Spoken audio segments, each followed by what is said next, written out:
is an ugly underbelly to the Israeli war that is not part of the totally justifiable response to the Hamas terror. That even the most fervent defenders of Israel's right to respond should call out. Radical Israeli extremists using post-October 7th chaos for their own purposes, including violent attacks by some fringe settlers against Palestinian civilians in the West Bank. These settlers are doing a huge disservice to Israel's cause. And now President Biden stepping in, signing an executive order sanctioning them. Quote, high levels of extremist settler violence, forced displacement of people in villages, and property destruction has reached intolerable levels and constitutes a serious threat to the peace, security, and stability of the West Bank and Gaza and the broader Middle East region. Now, anyone participating in settler violence who has any financial interest or property in the United States, including foreign branches of U.S. banks, can have those assets frozen. I continue to be alarmed about extremist settlers attacking Palestinians in the West Bank, that pouring gasoline on fire is what it's like. This was a deal. The deal was made, and they're attacking Palestinians in places that they're entitled to be. And it has to stop. They have to be held accountable. And it has to stop now. Settler violence is nothing new. And yes, there have also been Palestinian attacks on Jewish settlers in the past, but there's no doubt that Israeli settlers are trying to take advantage of the current situation. According to the UN Humanitarian Office, which can be viewed with a grain of salt, but, generally accurate, there have been 500 settler attacks against Palestinians since October 7th. 8 Palestinians have been killed by Israeli settlers. This has nothing to do with collateral damage in the war, nothing to do with defending Israel or Hamas endangering their own civilians. In one incident, for example, a 40-year-old Palestinian was reportedly shot in the chest and killed by a settler as he was harvesting olives outside a village in the West Bank. Settler was arrested by Israeli military police. His lawyers say he was acting in self-defense. But the broader point is that some on the radical fringe in Israel are using the focus on Gaza and the rage about October 7th as a green light to intimidate and harass Palestinians and even trying to drive them from their homes.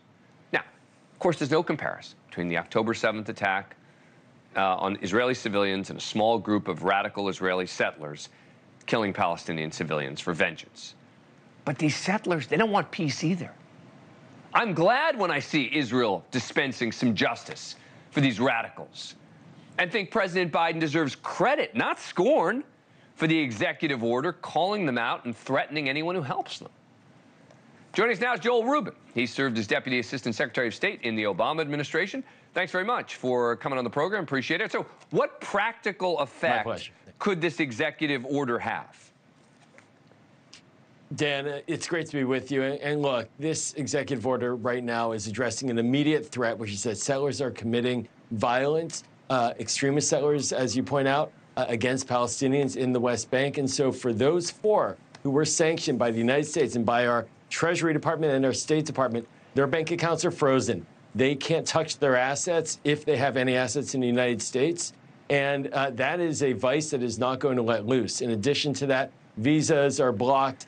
And this is a sign and a signal to the Israeli settlers that if you conduct attacks that undermine peace, security, and stability in the West Bank, you're a target now of the United States sanctions apparatus, and it's a powerful behemoth, that sanctions apparatus. Do you agree with me that it's not anti-Israel to support Biden saying to these settlers, you keep doing this, and we're going to punish you and the people who are helping you?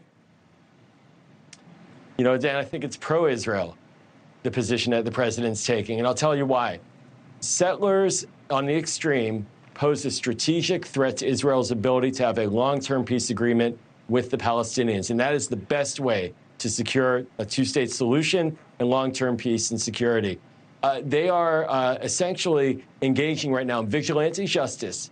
They have a right to be concerned when attacks happen against them, but they have an authority to go to. That's called the Israeli Defense Forces. And so they're operating outside the law.